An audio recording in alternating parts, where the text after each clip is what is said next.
seeking answers, demands hearing from those who know, creating better understanding and fewer myths to debunk.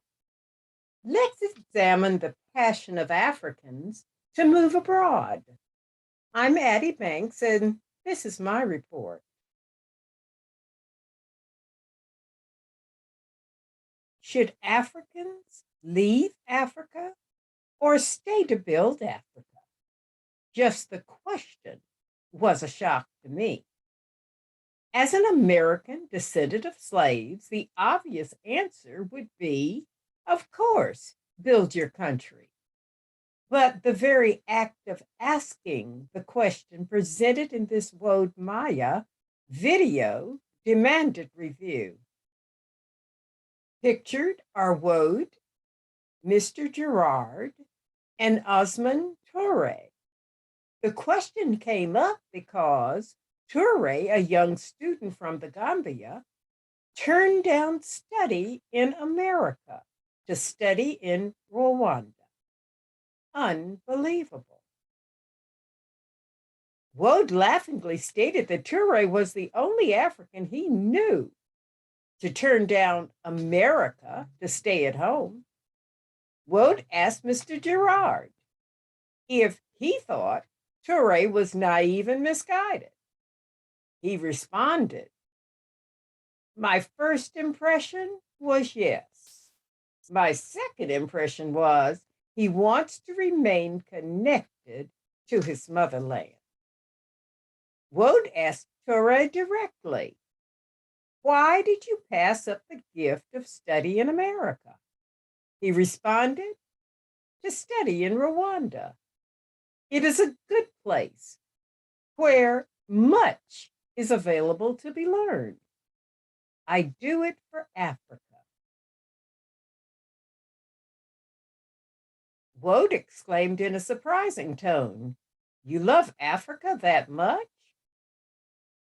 To this, Touray proudly remarked, "Where else do I have other than Africa? This is all I have." Wow. Is it as simple as this? Ownership of home, not wanting to leave where you love and belong? I thought, isn't love of homeland automatic? After letting these concepts settle, they address the why so many Africans leave the continent. Mr. Gerard stated that, from his perspective, so many African youth go abroad to school and some never return. Those who return come home with a Western mindset. From his generation's point of view, everybody should love to stay in their country. But certain things are not available in Africa, certain education opportunities and skills training. So young people go to obtain these skills and should bring them back home to serve their people.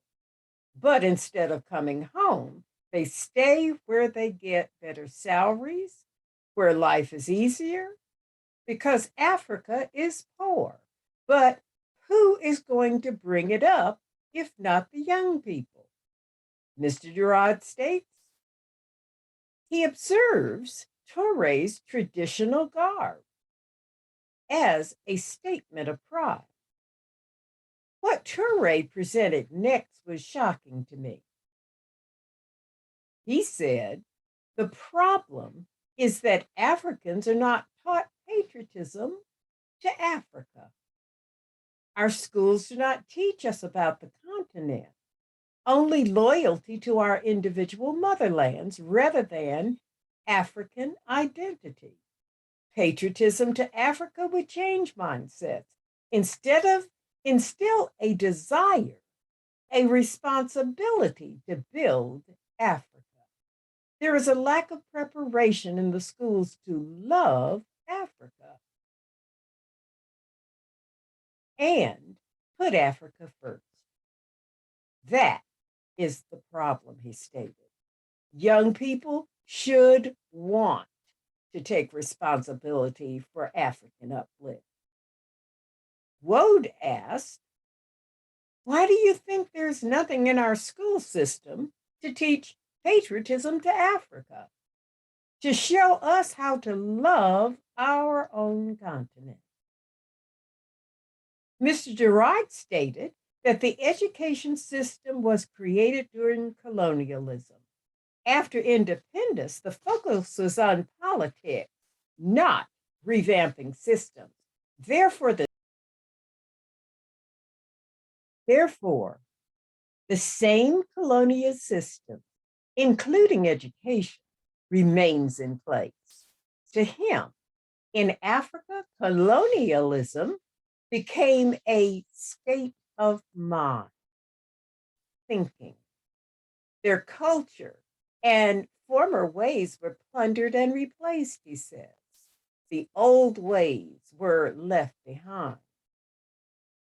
This is similar to what we have been told and feel about America's slavery experience of culture cleansing. However, on the African continent, I cannot imagine this being so severe. He compared Africa to colonialism in India and Singapore, where he believed they maintained their culture after independence. But Africa, he felt, caved to Western culture. African parents, our parents, believed that in order for their children to be successful, they must go abroad to be educated. So they started preparing them from childhood to think that the best things can only come from the West. Children are trained to give more respect to Western things, he said, than African. Everywhere you look, they are copying what is Western. Young people setting Western as the standard to aspire to. In an earlier video I reviewed, I reported that in Ghana, parents, considering what school to send their children to, looked at who was heading that school. If white or foreign, they felt that it was a better school offering a better education to their children. The men around the table affirmed that African youth must value themselves as Africans. They need to be proud Africans. Finally, Pan-Africanism on the continent was discussed as an important variable for them. Unity and respect for African citizenship, reduce travel restrictions, and eliminate continental visas. Teach the histories of other motherland countries. The government should partner with youth and citizens to bring about this unity. But Wode and others felt ignored and unsupported by government leaders.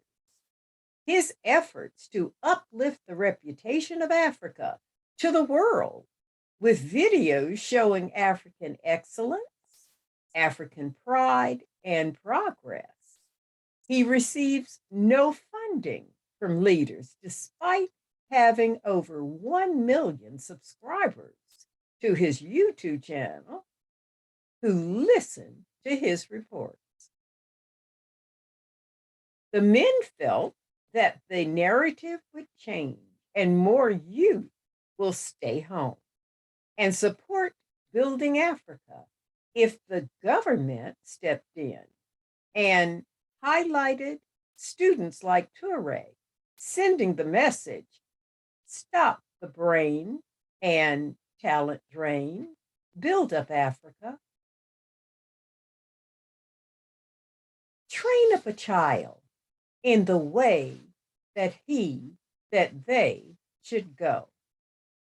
What are children hearing about Africa being less than someplace else?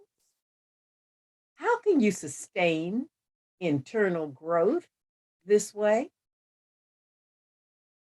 Keep in mind that I report the remarks here of Wode, Mr. Gerard, and Touray, whether you agree with them or not. What is harder to dismiss? The evidence of Africans who seem to run to elsewhere and anywhere for better lives than at home.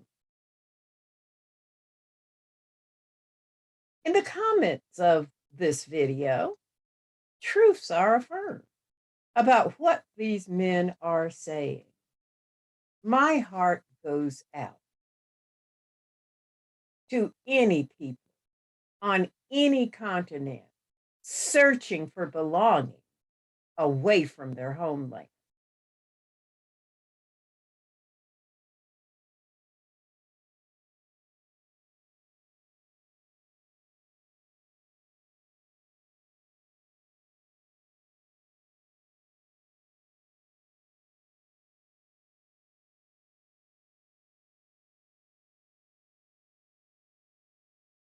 There is so much African talent in academia in foreign countries that I wonder, how can that talent better serve education at home?